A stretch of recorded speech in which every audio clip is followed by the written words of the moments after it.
Oi, gente, boa tarde, né? Já é mais de meio-dia, né? Tá ventilando muito aí nos grupos do WhatsApp sobre a PEC 300, em função de um áudio disparado pelo Coronel Mendonça, chamando para Brasília dia 31 de março, e depois ele até adiou. E todo mundo estava com muita dúvida em relação a essa PEC 300, se ela beneficiaria apenas os militares ou englobaria as demais forças de segurança pública. Então eu vim aqui no gabinete do Gonzaga, que sempre me atura e tira minhas dúvidas, perguntar para ele sobre isso. Vou virar a câmera para ele aqui agora. Olá. Peraí que eu só desligar o Wi-Fi aqui, gente, porque fica... Aí. Boa tarde. Boa tarde, Cris. Boa tarde, seus seguidores. Toda vez que você vem aqui, você dá pau no meu Wi-Fi. Mas antes de falar da PEC 300, eu queria fazer uma manifestação. A gente acompanhou nas redes sociais esses dias, os blogueiros, em especial, sendo muito atacados. Eu devo dizer que nem todos sempre me elogiaram. Aliás, alguns até já me atacaram bastante, né? Mas eu reconheço a importância dos blogs e das blogueiras no sentido de contribuir com a formação de opinião, ou se não contribuir com a formação de opinião, para divulgar, né? Os blogs têm sido espaços recorrentes de busca de informação, de busca de notícias, e tem um papel importante. Então, assim, mesmo que nem todos a todo momento nos elogiam, e é próprio da nossa atividade, eu quero aqui reconhecer e fazer o meu desagravo a vocês, principalmente a você, Cris, que tem feito um papel importante aí de dar voz para todo mundo e que foi atacado esses dias aí. Então, o meu respeito a todos e a minha convicção de que hoje os blogs ocupam espaço da mídia, da imprensa, e nós damos de imprensa livre, imprensa autônoma, mesmo que não fale tudo aquilo que a gente gostaria de ouvir, ou que não reproduza corretamente aquilo que a gente falou ou pensou, né? Aquilo que a gente fez. Mas é assim, em qualquer lugar do mundo, a imprensa cumpre esse papel e a gente tem que estar pronto para responder, para manifestar. Indo então para a PEC 300, a PEC 300 era cumprir um papel importantíssimo, que foi colocar na mídia, vamos dizer assim, colocar para a realidade nua e crua da população brasileira as condições de salário dos policiais. Desde que a PEC 300 ela tomou a proporção que teve na Câmara dos Deputados, o debate sobre os salários ele foi socializado, né? E é bom lembrar que a tese do piso nacional ela nasceu inclusive antes da PEC 300, né? Em 2007, tem até um dado importante, porque foi dia 2 de julho é aniversário do meu pai, e foi o sepultamento do saudoso Cabo Valadares. E nessa data aconteceu no Rio de Janeiro uma reunião da Secretaria Nacional de Segurança Pública com um conjunto de associações de policiais, militares, civis, onde a tese do piso nacional foi colocada, inclusive como uma proposta do governo naquele momento. Mas o tema tomou a proporção realmente na PEC 300 em 2008, e foi um alvoroço Brasil afora. Quem era atingido pela PEC 300? Né? Há uma discussão, a Polícia Penal é atingido? Não, a Polícia Penal hoje seria atingido, porque o texto original da PEC era no sentido de garantir um piso igual ao de Brasília para os integrantes do artigo dos policiais do artigo 144. É assim que está no texto, né? Mandava pagar por subsídio e mandava pagar o piso, portanto, para os policiais do artigo 144. Esse é o texto original.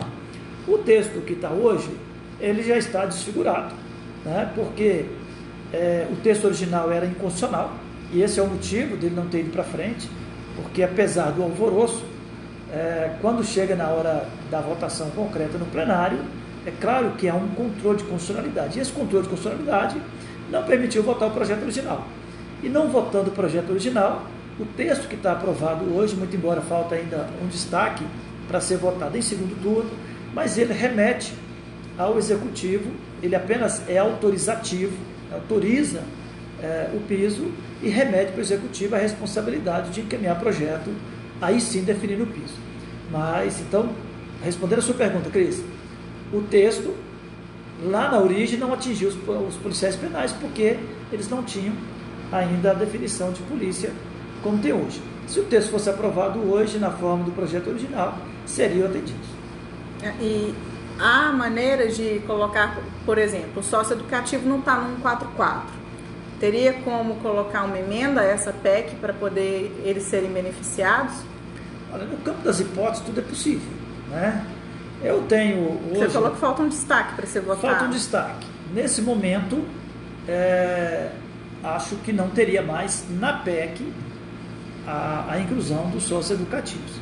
Eu entendo que não, tá certo? Mas assim, é um projeto, um texto autorizativo. Então, não é obrigatório. Em qualquer né? cenário, não obriga essa questão de piso nacional, ela é importante, né? Termos uma referência.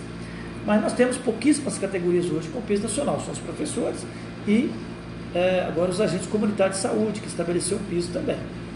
Nós temos alguns problemas para discutir em termos de uma lei federal garantindo um piso nacional, porque no caso dos militares, que tem um escalonamento, a Polícia Civil também, que tem um escalonamento de acima de 10 níveis, 12, 13 níveis no caso da PM, quando se fala de piso, não fala do escalonamento, não fala da política remuneratória.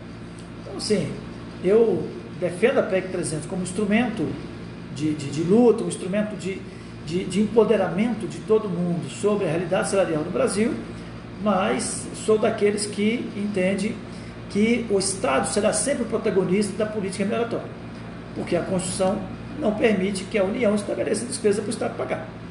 Então, para ter uma lei federal, ele tem que entrar com dinheiro, né? Então, eu sou daqueles que entendem que o protagonismo da política remuneratória será sempre dos Estados para os servidores dos Estados e da União. Ou seja, a PEC 300 é ótima, mas ela de fato não resolve o problema. Ela sozinha. Para você ter uma ideia, em 2011, por que nós em 2011 pedimos o piso de R$4.000? Porque quando nós pegamos o texto, né, uma das referências do texto, quando saiu da CCJ, falava de 3.500, certo? Nós pegamos naquele momento a referência, né? A PEC foi votada em 2009, o que está votado foi votado em 2009, né? Em 2011, no início do ano, nós iniciamos uma nossa reivindicação e estabelecemos 4.000 como o piso a ser reivindicado. Por que 4.000? Porque a gente já tinha uma referência nacional de 3.500 para o piso nacional. Então nós subimos um pouco e conseguimos.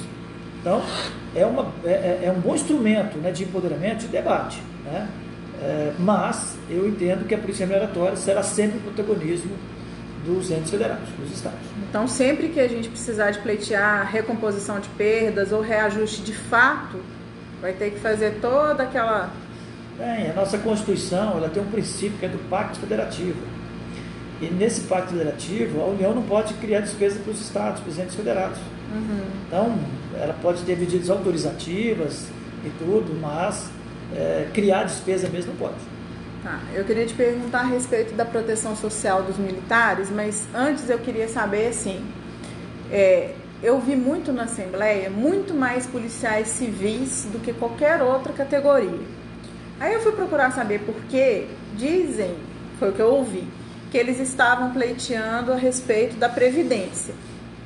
Há como mudar alguma coisa para eles, para o policial penal, para o socioeducativo, a nível estadual, em relação à Previdência?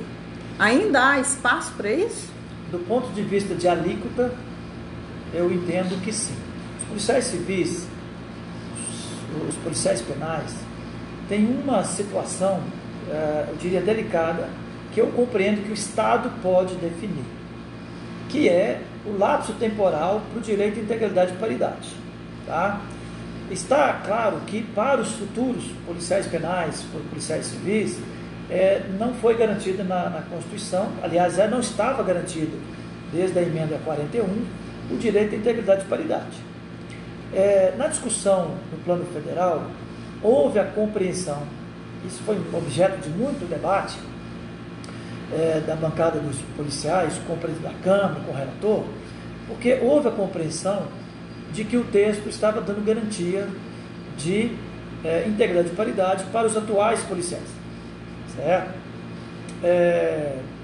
Teve uma manifestação da AGU nesse sentido, mas não tem um parecer escrito. Mas o que foi estabelecido como razões para manter o texto do jeito que ficou, era de que o texto já garantia a integridade e paridade para os atuais policiais. E já com uma clareza de que para os futuros não teria integridade e paridade. Então esse é um desafio que os policiais civis, policiais penais, socioeducativos, todo mundo vão ter agora na Assembleia, que é garantir essa interpretação da lei federal em relação à integralidade e paridade. Em relação à alíquota, ela também pode ser sustentada em 11%. A Constituição não obrigou passar para 14 ou 20, não, ela apenas permitiu. Então é um texto autorizativo. Então vale a pena sim a luta, tá? E vale para nós também, militares, mas nesse caso dos policiais civis, vale a pena a luta para a manutenção da alíquota nos percentuais atuais de 11% e para a garantia da integridade e paridade para os atuais policiais. Deixa eu te fazer uma pergunta completamente leiga. O IPSENG está para os operadores da segurança pública civis, como o IPSM está para os militares, garantindo pensão em dobro quando morre em serviço e todas as garantias que o IPSM dá para os militares? Não. Então, o simples fato deles pagarem o IPSENG separado não dá a eles essas garantias de integralidade, paridade? O órgão gestor não interfere nos direitos. Não é o IPSENG que dá, nem o IPSM que dá. É a condição de militar, de policial, de servidor. Então, se nós fôssemos, por hipótese que não vai acontecer, mas se nós fôssemos todos para o IPSENG, ainda assim teríamos o direito de integridade e paridade para nós e para pensionistas. Por quê? A legislação federal assim o garantiu. Né? A Constituição permitiu e a legislação garantiu. Então, a gestão não importa, o órgão gestor, porque o direito é que está previsto. Quem vai gerir isso não é o órgão que gera o benefício ou o prejuízo, é a legislação. O órgão gestor é apenas gestor. Entendi. Então, vamos falar da proteção social dos militares. O que vem acontecendo, eu tenho visto que vocês têm postado muitas reuniões com comando, com entidades de classe. O que está acontecendo? O que o policial militar, a pensionista pode esperar? Eu tenho recebido inúmeras reclamações de pensionista de pagar a mesma alíquota do militar da ativa. Elas acham injusto pagar a mesma alíquota para o IPSM. O que você pode dizer disso tudo? O conceito de justo ou injusto, né, ele não é um conceito legal, né? Às vezes... subjetivo demais, né? Às vezes eu dou um tapa no outro, eu acho que é justo, tanta raiva que ele me fez. E ele vai falar que foi injusto. Então, se for pelo conceito de justiça, nós não vamos chegar a nenhum entendimento, né? O que nós temos é uma base legal. Qual que é a origem disso tudo? A origem disso é a Constituição, que estabeleceu que a União vai legislar em normas gerais sobre atividade de pensão e que para os militares federais e estaduais, a legislação federal definiu que haverá contribuição da pensionista também. É justo ou injusto? Se nós tomarmos como referência o direito à integralidade, então eu vou dizer que é justo, porque o inativo recebe o mesmo que a pensionista vai receber. Mas o argumento dela é: o meu marido já pagou 30 anos para eu ter esse direito. Essa é uma discussão... Aquela história do direito adquirido, elas acham que tem. Essa discussão é interessante, mas na perspectiva do direito adquirido, isso foi superado na emenda 20, quando houve, acho que a emenda 20 mesmo, que foi ajuizado essa discussão. O fato de eu não contribuir hoje impede, do ponto de vista do direito adquirido, impede que possa ser introduzida uma contribuição? Já foi definido que não impede. Então, o direito adquirido não prevaleceu para esta contribuição. Mas acredito eu que vai ser ajuizado. Alguém vai questionar a justiça se ele pode ou não pode contribuir. É direito de todo mundo. Então, uma coisa é discutir a introdução da contribuição para receber um benefício que juridicamente é resultante de de uma contribuição que eu tenha feito na ativa, né? Olha, eu contribuí para que Cláudia receba a pensão, certo? Essa é uma discussão interessante, que eu acredito que alguém vai judicializar, certo? Por outro lado, veio a Constituição agora e diz, tá? Se pegar a Constituição Federal, não tem nenhuma regra. Qual que é a regra na Constituição Federal para os militares?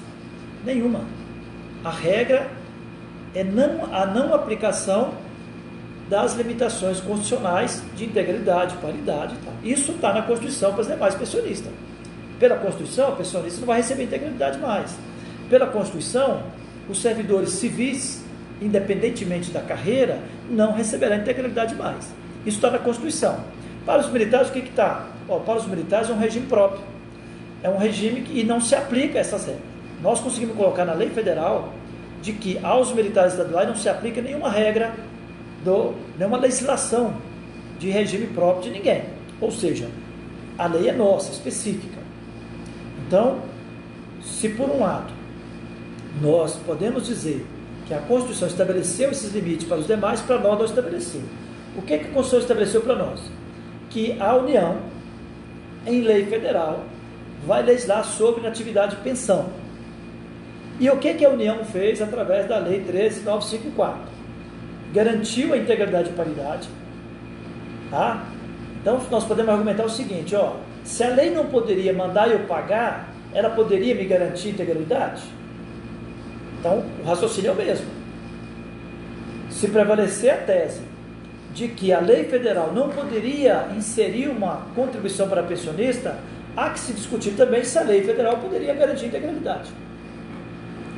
O princípio é o mesmo. E, no entanto, a lei federal garantiu integralidade para pensionista. Para Minas Gerais fez muita diferença? Não, Minas Gerais já tinha.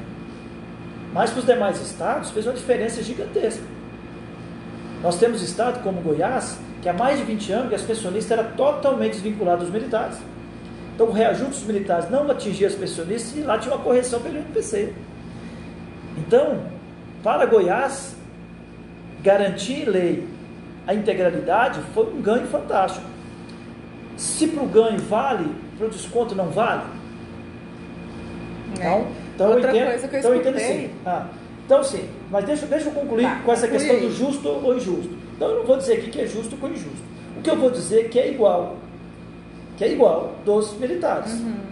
Se eu tivesse morrido na ativa, e a Cláudia ia receber exatamente o que eu ganhava na ativa. Como eu não morri na ativa, vou morrer na reserva, veterano, ela vai ganhar exatamente o que eu ganho. Se eu na ativa, se eu vivo, né? Na ativa não, se eu vivo, eu contribuo, o que vai estar passando para ela é só a mesma obrigação de continuar contribuindo. Então, assim, fugindo do justo ou injusto, mas eu vou dizer que é o mesmo tratamento que os titulares estão tendo. Tem isonomia com os militares, né? Tem isonomia com os militares, com os titulares. Então tá. Com base nessa isonomia, o que as pensionistas querem? Nós vamos contribuir? Bacana, vamos contribuir. Então libera pra gente poder casar, sem perder a pensão. Olha, eu defendo o casamento independentemente dessa contribuição, tá? Quem nos acompanha sabe que desde 2012 eu defendo o casamento das pensionistas sem perder o direito. Por que eu defendo? Eu vou explicar aqui. Primeiro, a Constituição não proíbe. Tá? Não há proibitivo na Constituição? Não. A Constituição não proíbe. Segundo, o INSS não proíbe. Você pode casar lá no INSS e você continua recebendo a pensão.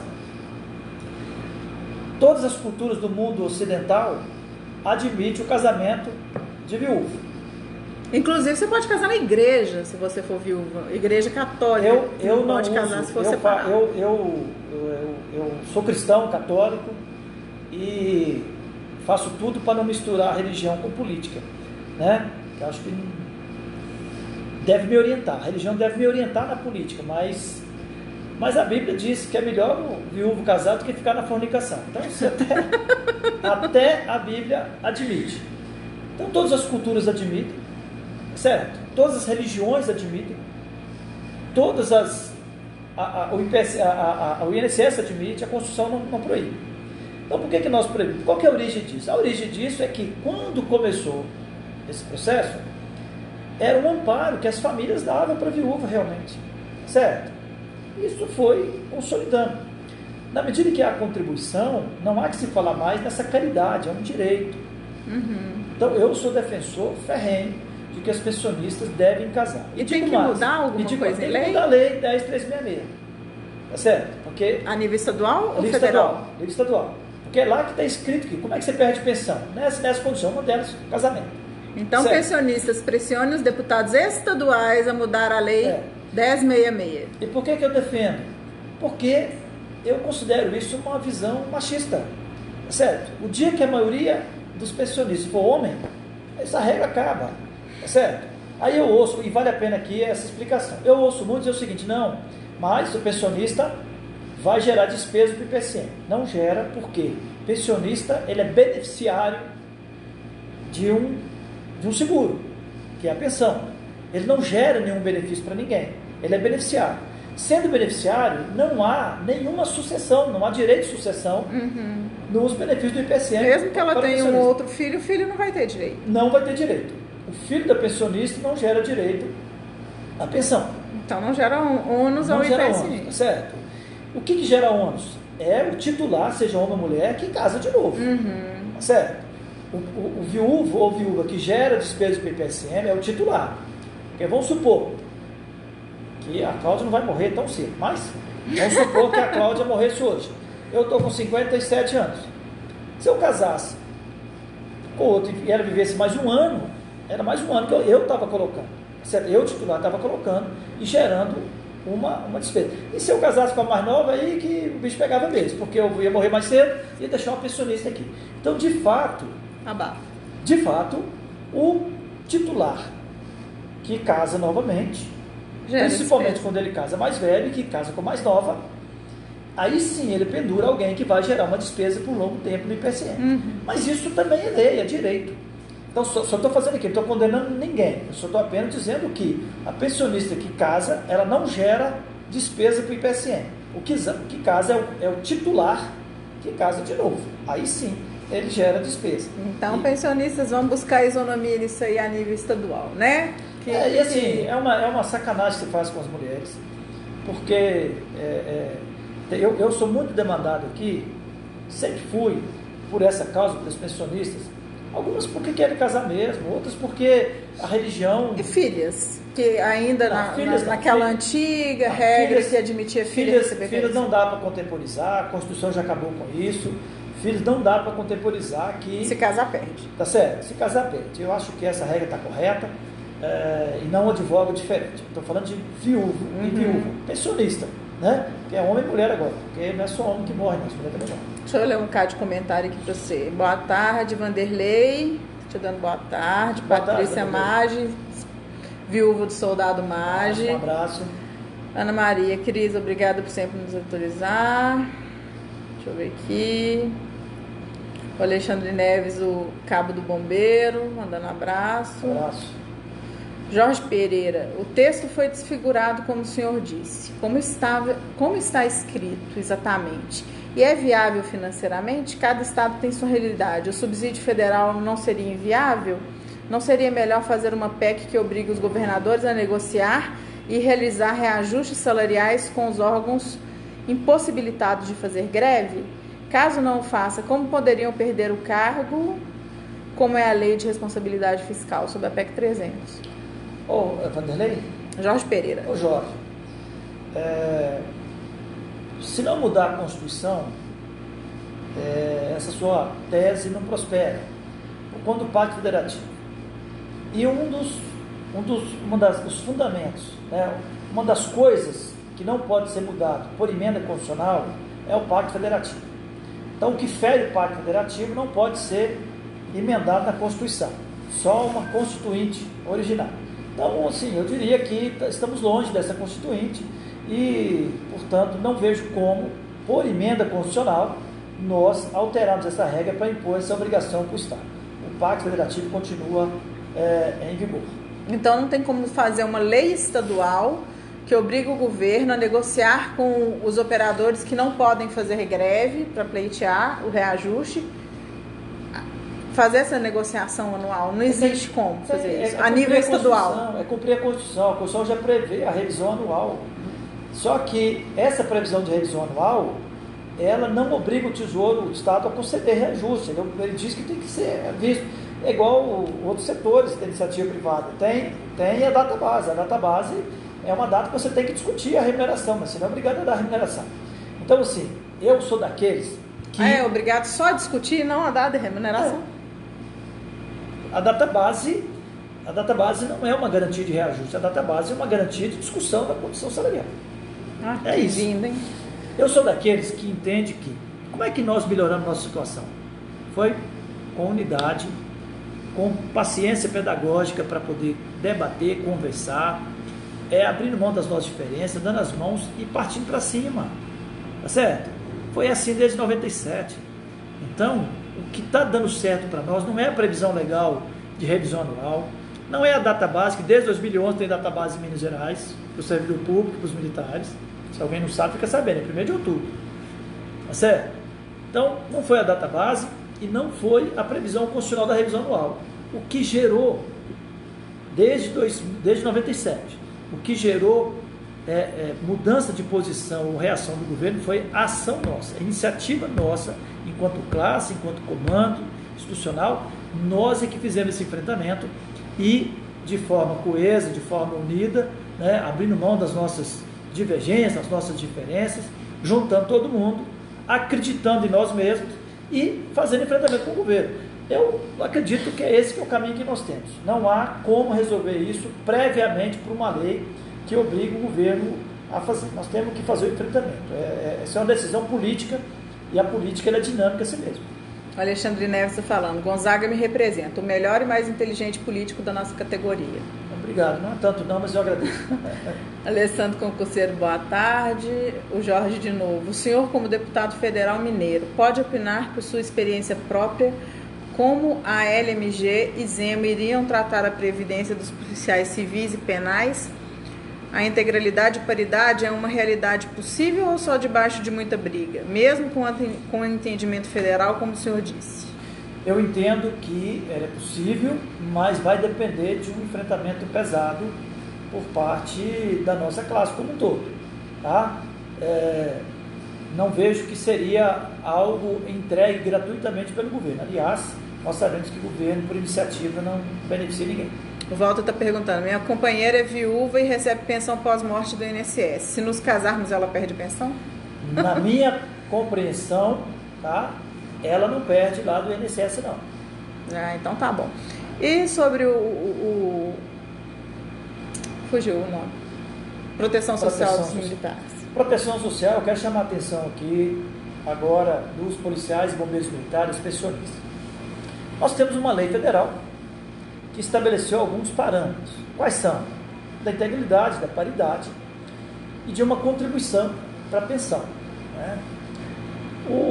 A nossa compreensão é que essa lei impõe ao governo do Estado, e o governo do Estado está trabalhando com essa compreensão também, de que impõe uma lei estadual específica para cuidar disso.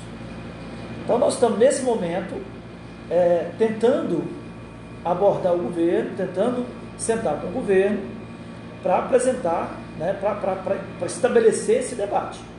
Né? O que a lei federal diz é uma contribuição para 2020 de 9,5%, que vigência a partir de 1º de janeiro, mas por conta do princípio constitucional da chamada noventena, ou seja, nenhuma contribuição pode ser implementada antes de 90 dias da vigência da lei, então remete agora para a folha de abril.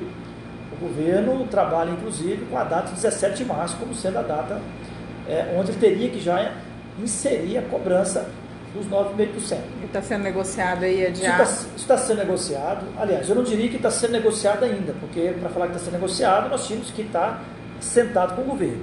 O que nós estamos fazendo é o comando das associações dos parlamentares, nós estamos fazendo um debate permanente disso, compreender os reais alcances, a margem que nós temos para defender os fundamentos que nós temos hoje. Chegar lá coeso com o governo, chegar coeso, né? E chegar com algum consenso. o maior consenso que nós temos até hoje é defender as regras atuais. Quais são? Uma participação do Tesouro, como é hoje, os fundamentos atuais da contribuição do Estado, da contribuição nossa, no limite da lei federal que está colocado, e para termos um conceito de proteção social, né?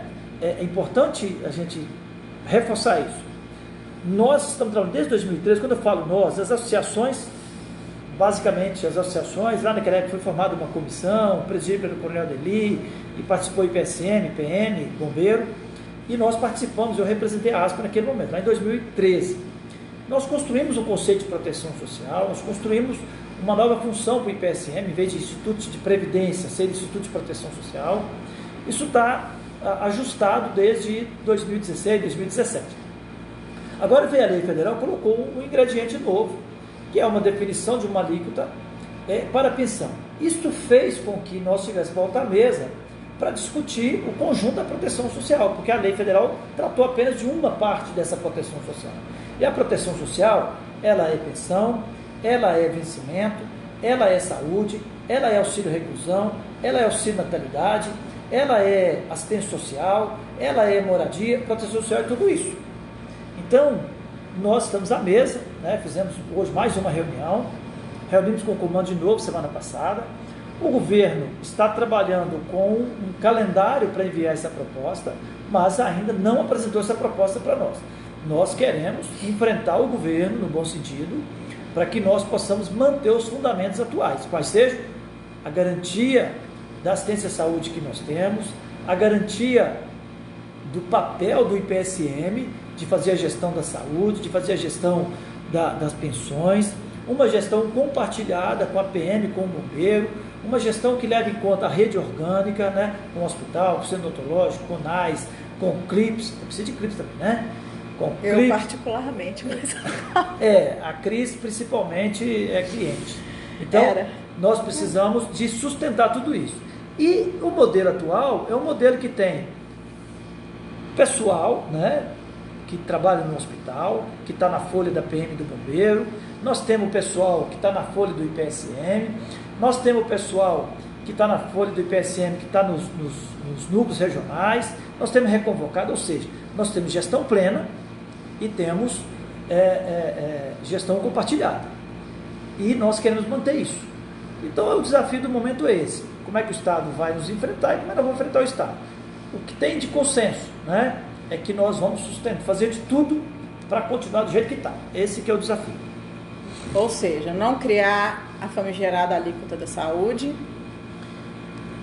Não separar, pelo menos, né? Uhum. Não separar. Nós precisamos de compreender que tudo isso tem um conceito que junta tudo, é o conceito de proteção social. Aí você pode ir lá na lei, vai na lei federal, dos militares federais, vai na lei federal, no que diz respeito de proteção social para os militares estaduais, e nós construímos um conceito nosso também, que podemos, estamos começando a dar publicidade para o conceito de proteção social que nós defendemos. Então ele é tudo, né? E aí, na nossa compreensão, nós temos que chamar tudo de proteção social. Nós não podemos... o governo manter o patronal. O governo manter o patronal, o percentual fixo, e nós chamamos tudo de proteção social. Nós não podemos correr o risco de dar nome individualizado para cada coisa. Uhum. Se nós fizermos isso, nós vamos desmontar o sistema que nós temos hoje. Então, independentemente da alíquota, ela tem que ser fixa para o Tesouro, a nossa, tendo como base uma linha própria de todo mundo. Eu defendo que seja sobre a remuneração total, para que nós possamos manter exatamente o que tem hoje. Como diria o Coronel Baracho, que faleceu há pouco tempo, mas passou por muito tempo no IPSM, mudar muito... que era um dos maiores pensadores da PM. Era uma inteligência que todo mundo admirava. Mas ele tinha uma fala, que é mudar muito para ficar do jeito que está. Certo? Esse que é o objetivo. Eu acredito que nos próximos 10 dias nós teremos que sentar com o governo para poder fazer o enfrentamento com o governo, e aí sim nós temos uma proposta concreta para colocar. Porque até agora nós sequer conhecemos como é que o governo está pensando. Tá? E quando você constrói sua proposta para você mesmo, é bacana. O problema é quando você enfrenta o adversário, né, no caso o governo, que tem lá suas propostas que nós temos que enfrentar. Então, nesse momento nós estamos buscando conhecer a proposta do governo para enfrentar, porque fazer uma construção unilateral é uma beleza. Uhum. É muito fácil, né? Sem o contraponto. Mas nós sabemos o que nós queremos. Vamos lutar por isso, né? É isso que a gente tem batido muito na tecla com as pessoas, isso aí. Nós lutamos muito pela recomposição das perdas, vencer os 2 turnos, agora falta o Sancione a Zema, né? Nós estamos indo numa campanha subir na tag Sancione a Zema. E esses próximos... Não acabou a luta, não. Tá? Foi a primeira de algumas. Nós temos dois grandes enfrentamentos para fazer em decorrência da lei federal. Um é a proteção social, que dialoga com gestão do nosso sistema, com contribuição do Estado, a nossa. E a outra é a mudança decorrente da alteração do tempo de serviço. Então, na nossa compreensão, a prioridade é a proteção social, porque ela tem prazo estabelecido na lei federal e nós precisamos de entender tudo isso para vencer essa luta. E a outra, nós temos um pouquinho mais de tempo, que é esses 2 anos de regra de transição que nós conseguimos, que nós teremos que enfrentar, que é a discussão relativa das consequências relativas à alteração do tempo de serviço. O Jorge Pereira escreveu uma bíblia aqui, deixa eu ver se eu leio para você.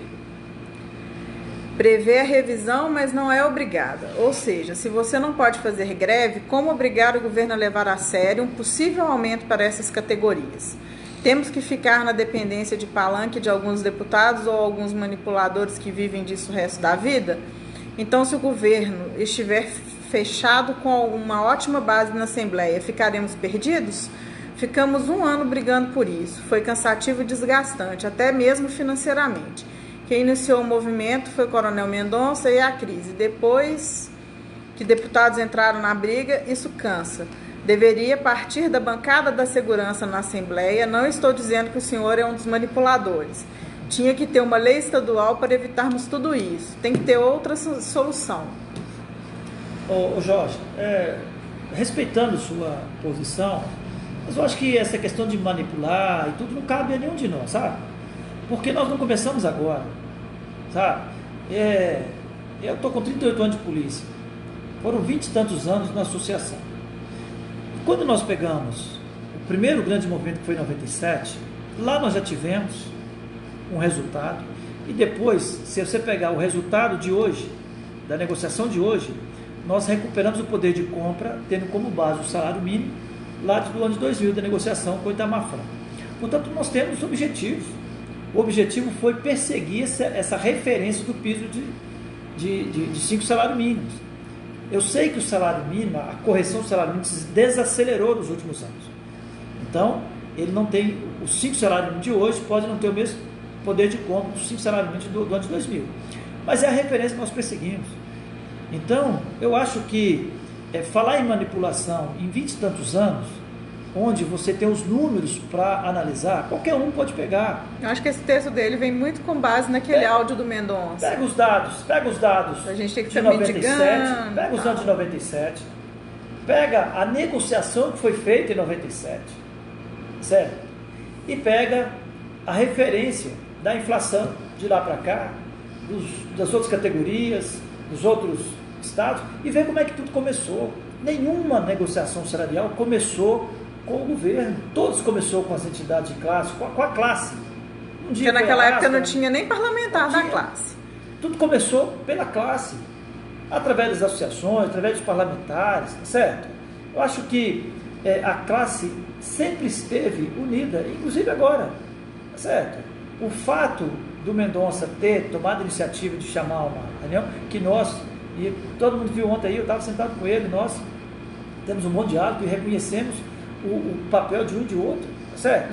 Então eu prefiro não dialogar nessa perspectiva, a não ser na perspectiva de reconhecer a minha insignificância, certo? Mas eu não posso, de forma alguma, concordar que é um processo de manipulação, sabe? Porque quem manipula quem? Nós somos todo mundo grande, crescido, nós temos interesse, vivemos cada um ao seu espaço, ao seu momento.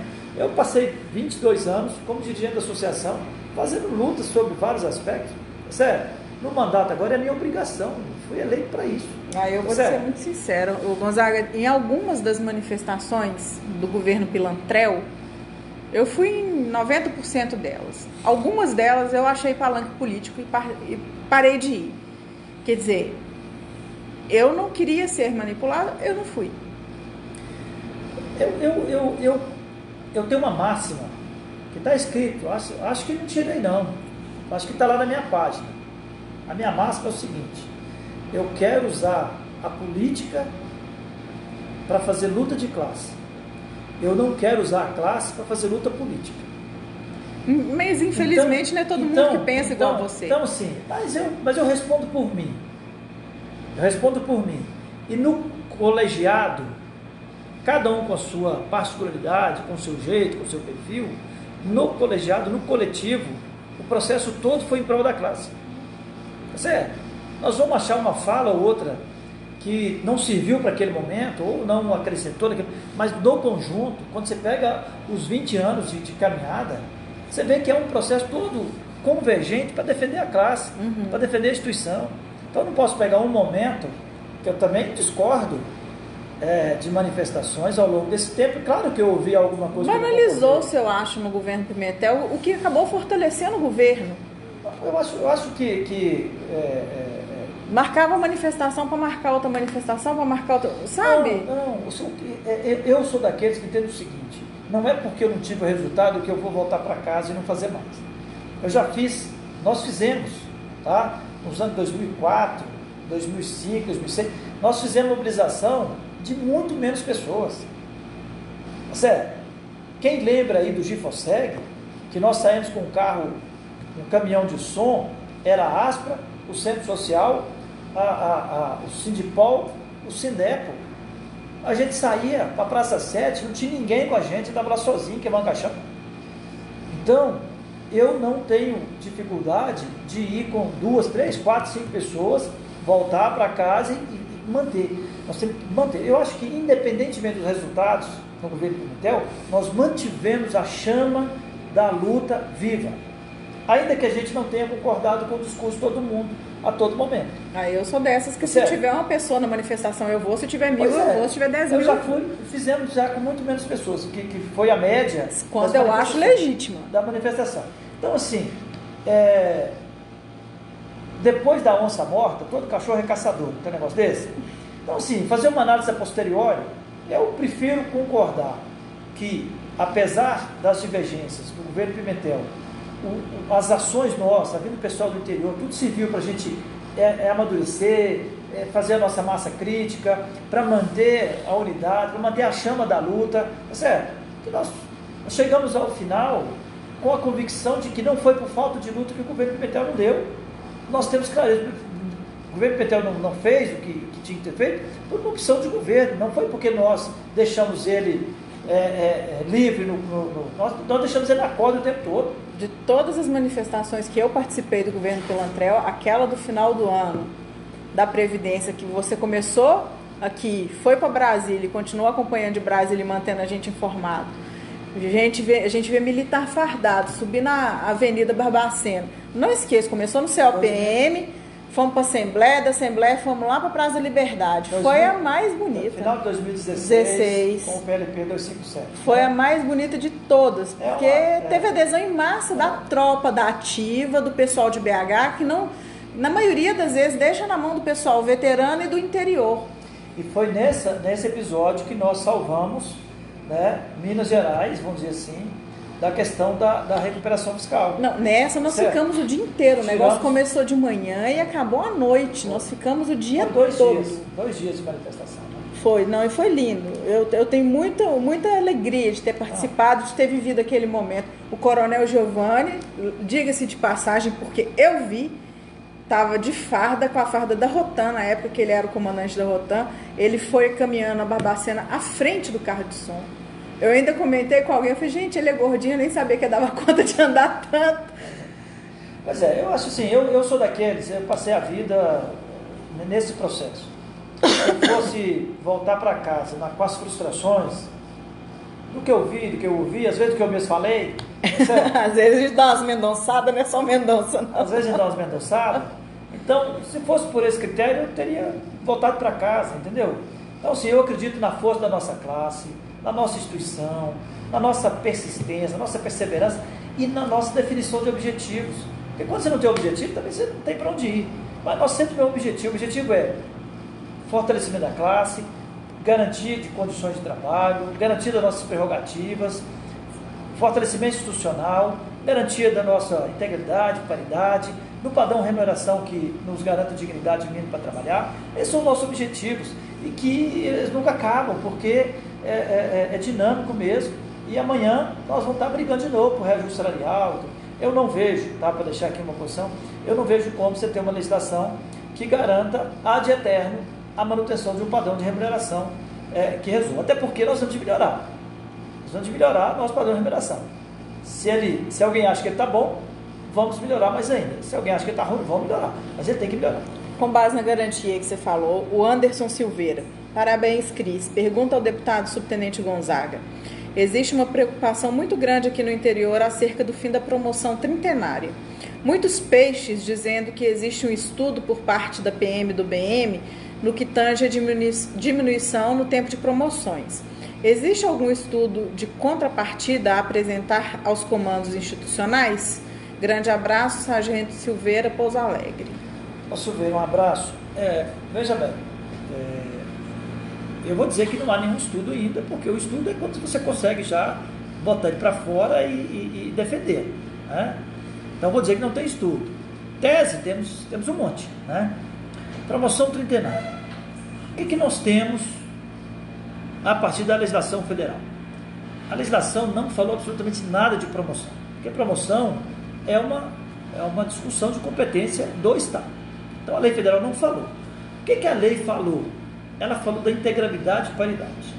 Então está gerando uma divergência de interpretação. Eu, pessoalmente, concordo que se a lei não falou de promoção, ela não acabou com a promoção.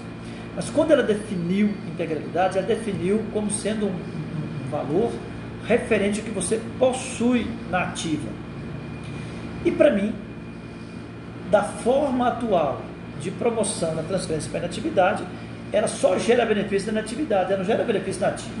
Não gerando benefício na ativa, eu entendo que ainda que ela exista, ela não garante o que é o principal, que é a remuneração do posto imediato ou graduação imediata. Então, nessa perspectiva, eu tenho sustentado que nós não temos o benefício. O que pode ser feito? Na medida que nós conseguimos prorrogar por 2 anos a regra de transição, é o tempo que nós temos para construir saídas.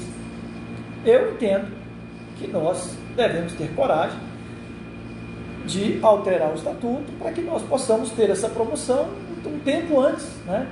Um tempo antes da promoção, da saída pela atividade. É porque todo mundo, quando falta 2, 3 anos para ir embora, fica assim, vai uma contagem regressiva, né? De repente, uma saída falta 2 anos para ir embora. Vamos promover ele agora, que quando ele for para a atividade, ele já vai estar com esse vencimento. É o raciocínio que eu defendo, tá certo? É criar a promoção na ativa, que ele possa trabalhar no tempo. Sinteticamente seria, hoje você tem que cumprir o intertício para ser promovido na saída. Então eu diria que era criarmos uma promoção e o intertício para ele sair. Tá certo? Eu acho que tem solução, passa por mudança no estatuto. E vamos trabalhar por isso nesses 2 anos que temos, né? E a redução de prazo aí, acredito que esteja falando do prazo dos intertícios e tudo,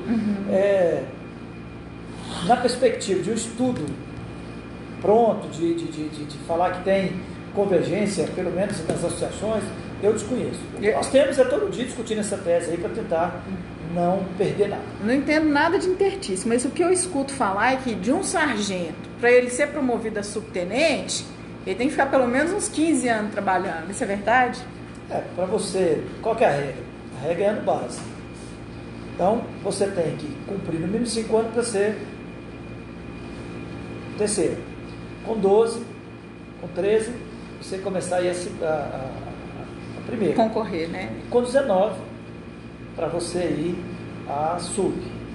Então, se você for o primeiro de todas essas promoções, você vai no 19º ano base, você vai ser promovido. Então, tomando quando você estiver saindo, sargento, tomando com referência com o sargento, se ele entrou, fez um ano de curso soldado, fez um ano de sargento, então só com o 21º ano de polícia ele ia completar os 19 de ano básico para poder começar a ser promovido a subtenente. Então é essa a regra na melhor das hipóteses. No mais, é cada um com a sua realidade. Se ele fez curso com 5 anos de polícia, com 6 anos, com 10 anos, aí vai mudando a regra para todo mundo. Sabemos que tem gente que vive disso. Não é o caso do senhor. Inclusive, sobre a nossa recomposição salarial, foi feito isso pelo PT, julgando professores contra a segurança. Não só professores, saúde também, né? Sabemos que o senhor não faz isso, mas outros fazem. Até imagine de quem que está falando. Sobre a regulamentação da Polícia Penal nos estados, cada um estava fazendo no seu jeito. E, pelo visto, Minas está fazendo a pior delas. Com esse general que não faz ideia do que é sistema prisional e constituiu uma comissão de brinquedos sem sindicato ou associação para respaldo. E insiste em não chamar a classe para participar. Parece que foi feita uma comissão no Congresso para padronizar essa regulamentação nos estados. O senhor fará parte dessa comissão e briga por uma polícia penal forte e decente? Olha, eu desconheço essa comissão no Congresso. Realmente eu desconheço, tá? Em relação a Minas Gerais, até onde eu sei, o projeto já foi para a Assembleia. Então o campo de luta agora é na Assembleia. Lá então não existe uma padronização a nível nacional? Eu desconheço.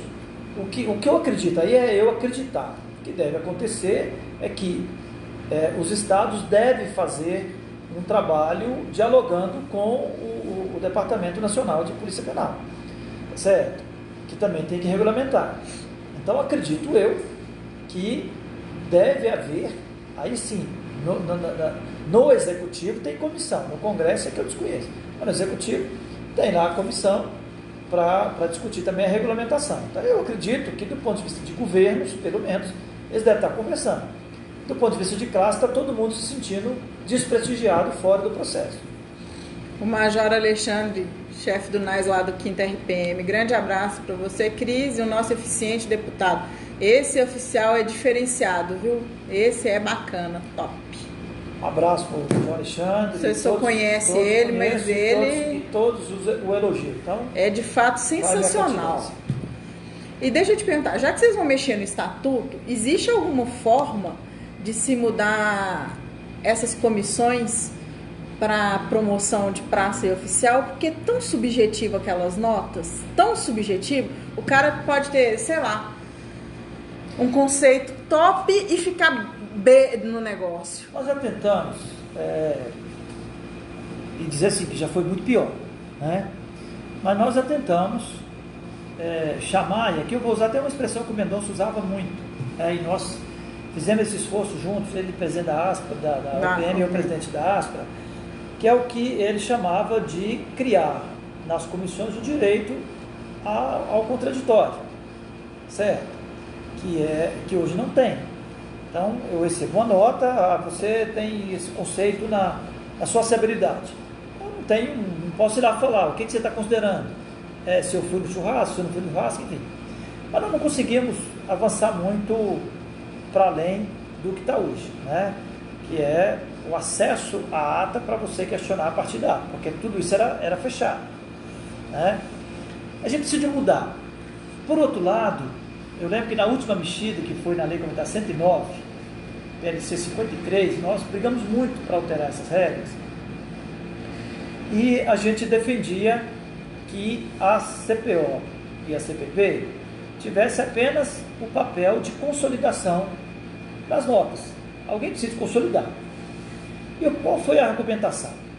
Olha, se a comissão não puder fazer uma pontuação para equalizar, vai ter injustiça também. Porque se eu sou daqueles que dou a nota meritória para tudo, aquele que for um pouco mais rígido vai ficar no prejuízo.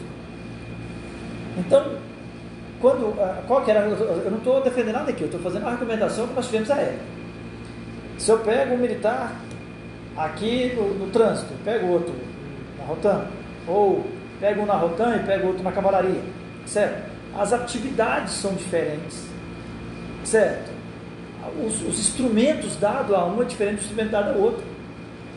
Tá? E na hora da CPP e do CPO é generalizado. Se você pega o GAT, vamos falar assim, pega o GAT, que tem lá equipamentos que só tem lá, e vai comparar com o que está lá na Serra de Amorés, tá certo?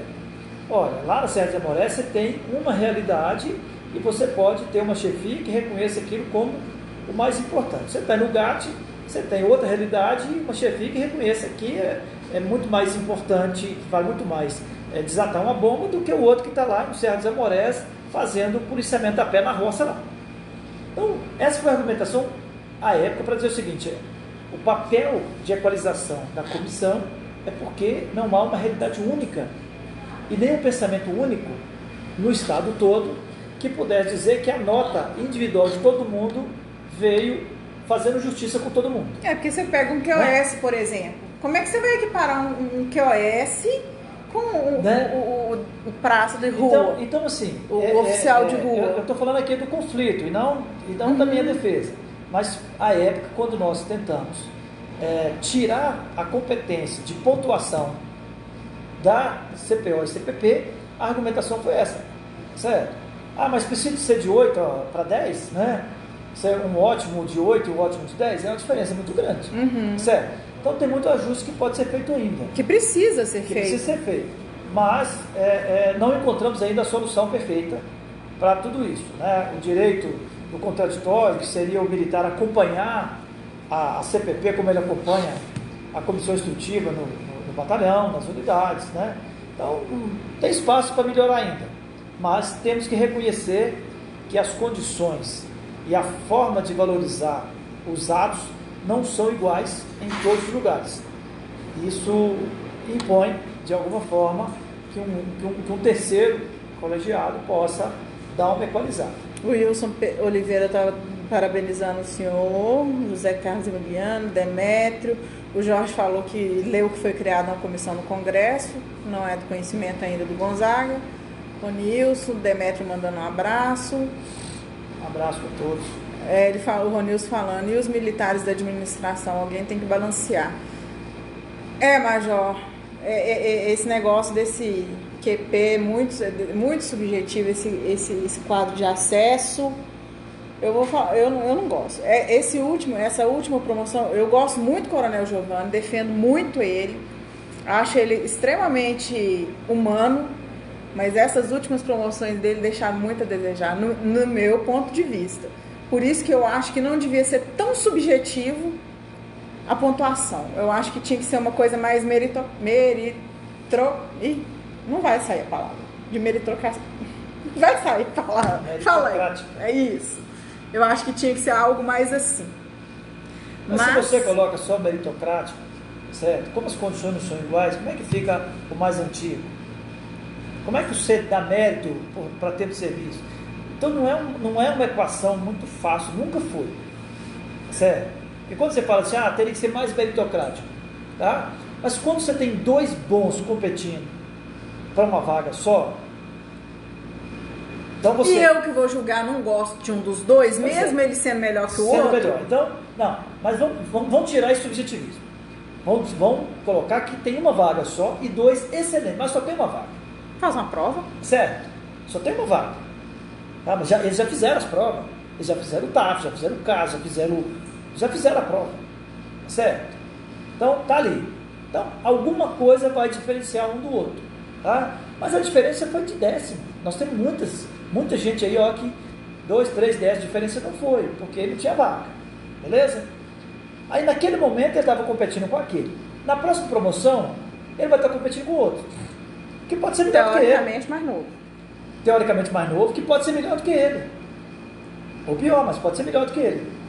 Se for melhor do que ele, então ele vai ser preterido de novo. Ele é bom, mas agora a referência dele é melhor do que ele. Ele vai ficar preterido de novo. Então precisa, e a hora que ele ficar? Aí vai pro tempo de serviço. Eu acho isso o cúmulo do absurdo. Ok, aí você está falando, então esse aqui, que naquele momento competiu com um igual a ele, tá certo?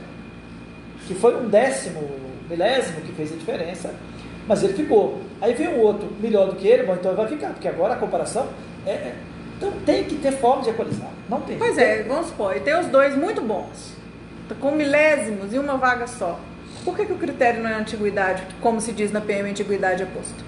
O critério de antiguidade derruba a sua tese que tinha que ser meritocracia. Entendeu? Não tem como ser só meritocracia nem só antiguidade. Tem que equalizar mesmo. Mas Tem que equalizar. não existe uma fórmula. Se fosse ainda, fácil, estava resolvido, Cris. Não existe uma fórmula. Infelizmente, comandante, só arruma um trem desse. Se fosse fácil, estava resolvido. Vamos debater com o comandante geral sobre Ah. isso aí. Eu vou arrumar uma agenda com ele para fazer uma live com ele. Tem mais alguma coisa para finalizar aí? Acho que nesse momento, né, nós tivemos o carnaval com perdas, né, difíceis para todos nós, mas para a família. Tivemos suicídio, tivemos atropelamento, temos atropelamento em Barbacena, que felizmente o companheiro não faleceu, mas... Está precisando de doação de sangue, viu, gente? Está uma situação difícil. O sargento reconvocado lá do CTPM também está precisando de doação de sangue. Pois é. Tivemos, por outro lado, um resultado importante da atuação da Polícia Militar no Carnaval. Quero aqui cumprimentar o conjunto, né, da Polícia Militar, que sustentou o Carnaval com todos os conflitos que são próprios da atividade nossa, mas sustentou. Mais uma vez, a Polícia Militar foi o fiador, né, a fiadora da realização do Carnaval. Na nossa PM é diferenciada. Sem polícia não tem Carnaval, sem Polícia Militar não tem Carnaval, sem Polícia Militar não tem Estado. Então, mais uma vez, ela foi fiadora dessa grande festa. Quero cumprimentar a todos, né, é um discurso para nós mesmos, né, mas dizer do nosso orgulho de pertencer a essa instituição, e vamos encarar para frente agora a proteção social, trabalhar aí nos bastidores e tudo, para que haja a sanção mais rápida por parte do governo do reajuste salarial, condenar aqui nesse trabalho insistente do Partido Novo de falar isso com você agora. Tentar, eu diria assim... essa matéria que saiu hoje, né? Novo vai ao STF para incluir os inativos na lei de responsabilidade fiscal. É querer ser mais como é que fala? Mais realista que o rei. Mais realista que o rei, né? Quando você citou agora há pouco o PLP 257. O PLP 257 de 2016, ele tratava apenas da renegociação da dívida. E nessa renegociação, ele tentava incluir essa despesa na lei de responsabilidade fiscal e não passou na Câmara. Tá certo? Não dá para você tentar criar um impedimento para o governo mudando a regra que está consolidada. Se de um lado nós compreendemos que o governo tem que cumprir a lei de responsabilidade fiscal, mas nos termos que ela foi colocada. Então muda a lei de responsabilidade fiscal. Mas para mudar a lei de responsabilidade fiscal hoje, sem impor um retrocesso gigantesco aos servidores do Estado, no sentido de salário, de benefícios, tem que alterar a margem, né, o chamado limite prudencial. Então não dá para fazer uma mexida só. E você acha que se o STF der um parecer favorável ao Partido Novo, muda alguma coisa? Eles têm esse poder supraconstitucional? No campo das hipóteses é difícil a gente dar palpite, tá certo? Porque no campo das hipóteses, se ele der, ele vai dar retroativo? Então assim, no campo das hipóteses é tudo difícil. Mas vale mais a palavra do STF ou vale mais a Constituição que fala que não pode pôr? Não é a Constituição, é a lei de responsabilidade fiscal. Quem cuida disso é a lei de responsabilidade fiscal. Então o STF, em tese, manifesta em cima da legalidade, né? Então interpreta a lei. Então o STF não tem o condão de mandar colocar, o STF tem o condão de dizer, olha, pela lei está ou não está, né? Agora, nós vimos, no campo das hipóteses, que eu não gosto, mas vamos supor que ele diz que está, né? Tem que modular qual que é o efeito, daqui para frente, daqui para trás, tá certo? E se colocar, ele vai, porque se colocar os inativos, porque não é só os inativos, tem o terceirizado, tem as pensões, então se colocar tudo na folha, na conta da lei de responsabilidade fiscal, obviamente que o limite prudencial de despesa do executivo de 49%, ele vai ser ultrapassado. Então, se fizer esse mecanismo, dizer que o servidor só vai ter aumento daqui a 20 anos. Então, não dá para o Supremo simplesmente fazer uma posição isolada, tomar uma decisão isolada e não analisar as consequências. Então, não é um negócio fácil. A gente entra na justiça com as nossas convicções. Mas isso não é um negócio assim.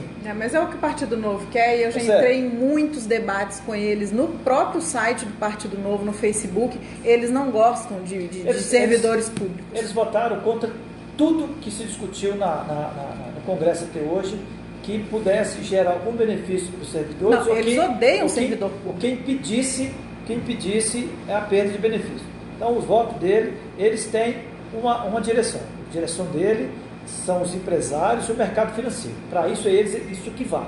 Sério, então, gente para eles parece que não vale, parece que não serve. Né? Gente para eles tem que ser empresário, tem que ser, o resto é parasita, o resto é emprestado. Então, eu vou aproveitar aqui o espaço para poder falar, e é por isso que nós vamos fazer o ato em manifestação, em apoio ao Zema, porque ele enfrentou isso tudo, inclusive a ideologia do partido dele, e deu a recomposição das perdas para a segurança pública, enfrentando críticas das mais diversas e de tudo que é lado, né? Correndo risco até de ser excluído do partido, porque o partido realmente detesta servidor público. Então, assim, para frente temos que encarar esses dois desafios, né? O imediato é a proteção social, vamos ter que debater muito, mas estou confiante que nós vamos consolidar o que nós temos, porque isso não veio de graça, isso não veio à toa, e nós não vamos deixar barato esse enfrentamento, né? Então, um abraço a todos, muito obrigado, uma boa quaresma aí, independentemente da sua religião, mas eu acho que todos têm a quaresma como um tempo de reflexão, um tempo de mais introspecção, né? Então, que nós possamos viver aí a caridade cristã nessa quaresma também. Um abraço a todos, vamos à luta e sem luta não há conquista. Eu deixo aqui registrado, gente, que vocês acham assim, mas esse povo fica só à toa, tá todo mundo viajando no carnaval. Cheguei aqui no gabinete do Gonzaga, o gabinete está todo aqui trabalhando. Tava aqui o pessoal, o Bahia da Aspro, Coronel Cirilo e Rosângela da OPM, Sargento Alexandre das Cobom, Coelho do Cabo Soldado, Coronel Zéder, Oliva, Coronel Lemos. O Lemos estava representando o COPM? COPM. Mas quem tinha uns dois... Coronel Honorato. Representando quem? Oliva. Honorato também pelo Clube Sociais. Não, pela OPM também, porque ele é vice-presidente da União dos Militares. E o Sargento Rodrigues. E o Sargento Oliva, do Cabo Soldado. Então eles estavam todos aqui tentando chegar num consenso de como fazer da melhor forma possível esse sistema de proteção social dos militares. Então vale ressaltar aqui o trabalho deles. Se estavam viajando, voltaram para poder trabalhar, porque hoje é dia útil e eles estão trabalhando sim, né, Gonzaga? A gente mete o pau quando tem que meter o pau, vamos elogiar quando tem que elogiar. Eu te agradeço aí o apoio que você manifestou em relação às blogueiras, porque a gente apanha muito. Ontem era quase 8 horas da noite, estava chegando intimação lá em casa. Por quê? Me processaram por causa de um post aí. É complicado, né? Uns denúncias que a gente faz. Tem que exercer a nossa liberdade, respeitar a liberdade dos outros. Mas eu quero fazer um apelo também. Tem blogueira que eu já tentei ligar para explicar alguma coisa, para conversar, nunca me atendeu meu telefone, não. Atende ele, Jamile. Tchau pra vocês. Abraço.